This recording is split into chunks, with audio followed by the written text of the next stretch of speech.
Aquarius workshop, the illusory fear of failure. I start with a quote from Pathwork lecture 49 with the title Obstacles on the Path. And the quote is as follows. Once you know your unconscious mind, you will just naturally be. You will take life as it comes. And you will have successes and failures. Life should bring both. You will be equipped to meet both. Both will make you strong.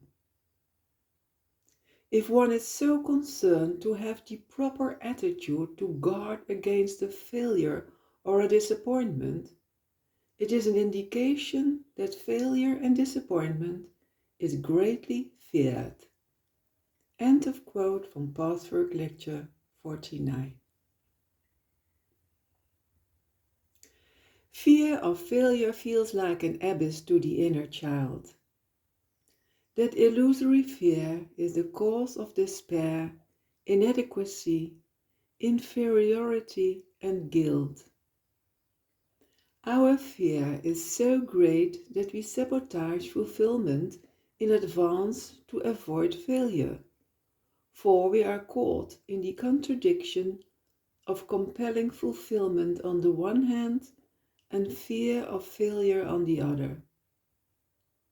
We go to great lengths not to see our failures, such as embellishing certain situations to others, hiding what seems painful and humiliating to us, or belittling others we hold responsible for our failure to avoid losing face. We fear failure so much not because of the failure itself, but because we see it as an acknowledgement of worthlessness. Therefore, the pain of failure is often out of all proportion.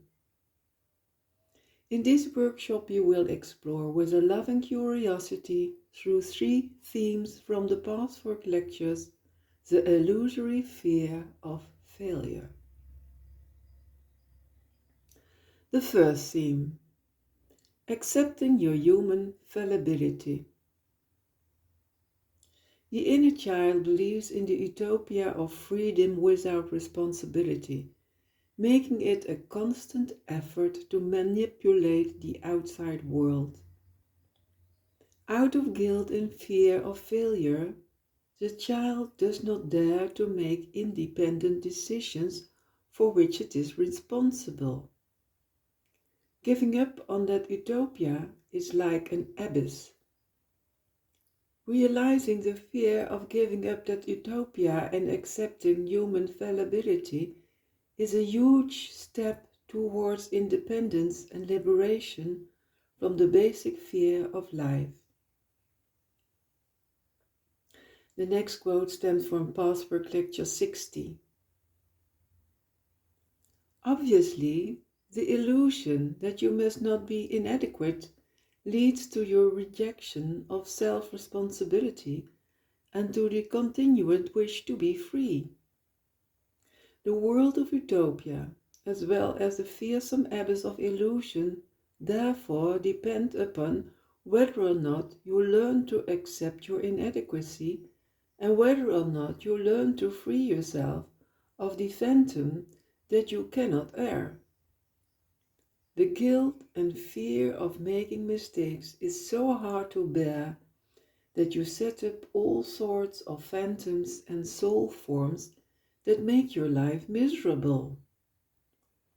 End of quote from Pathwork lecture 60. The second theme, letting go of your idealized self. The sense of failure is symptomatic of an active idealized self with which we try to create false self-confidence. As long as we still believe that we need the prison of an idealized self in order to survive and be happy, it will remain a life or death struggle to let go of this idealized self. only when we see that the idealized self does not give us happiness, pleasure and security, but only harm, inner tension, self-hatred and self-rejection, can we shake off the burden of this idealized self. The next quote stems from Pathwork Lecture 83.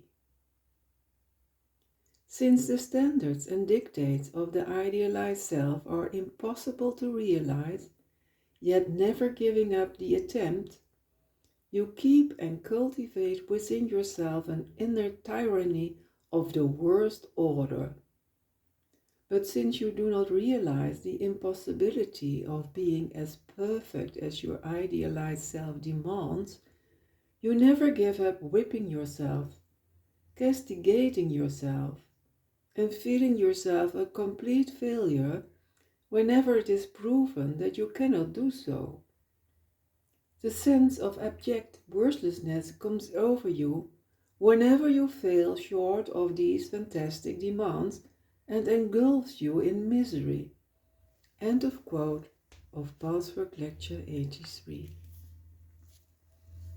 The third and last theme: choosing to live and love.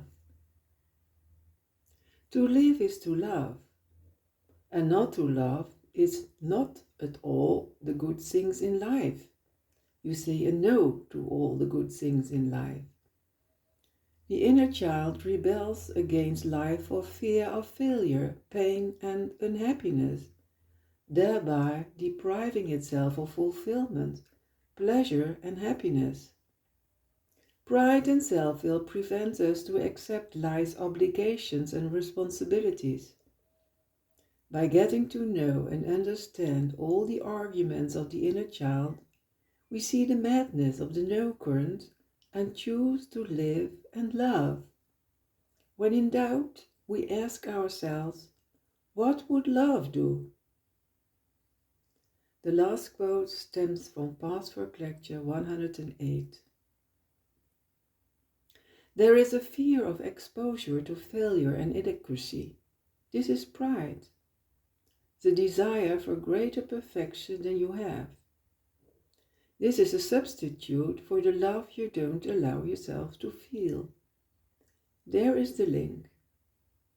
You need not be so perfect if you love, and therefore you need not fear failure. If you do not fear failure so much, life would not become so difficult.